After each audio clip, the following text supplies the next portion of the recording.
Alors c'est vrai que ce genre de lieu, ça fonctionne avec, beaucoup d'investissements, bénévoles.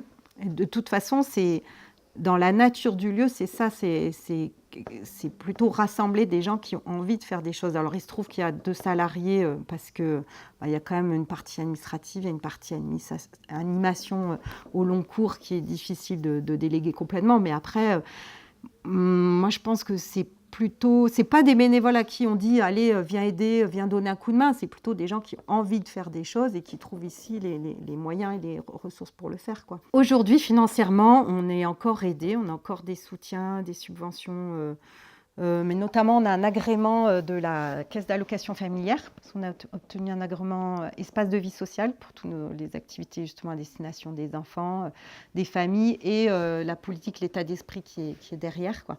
Donc ça, c'est une aide au fonctionnement au long cours qui est vraiment intéressante pour ce genre de structure parce que ça devient rare d'obtenir de l'aide au fonctionnement pérenne. Après, moi, ce que je constate, c'est que de toute façon, on a du mal sur ce genre d'équipement de lieu à arriver à un équilibre financier sans aide extérieure.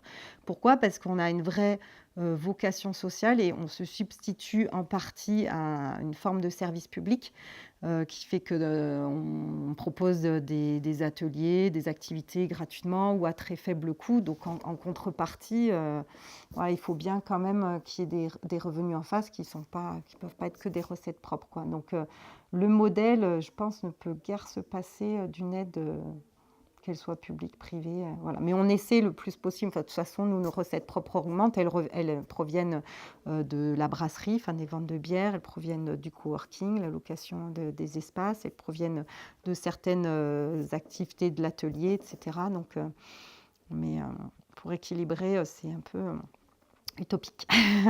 Le long terme, c'est une question difficile. L'avenir d'un lieu, c'est une question difficile parce que ce lieu, il est tellement le reflet à l'instant T d'un territoire, de ses besoins, de ses envies, puis des gens qui sont là. On ne sait pas, on sait guère dire comment ça va évoluer. Déjà d'une année sur l'autre, on voit que ça bouge, on voit que c'est pas forcément les mêmes gens qui s'investissent. On voit du coup que les nouvelles personnes qui arrivent avec des nouvelles compétences ou elles-mêmes leurs nouveaux projets ou leurs nouvelles envies.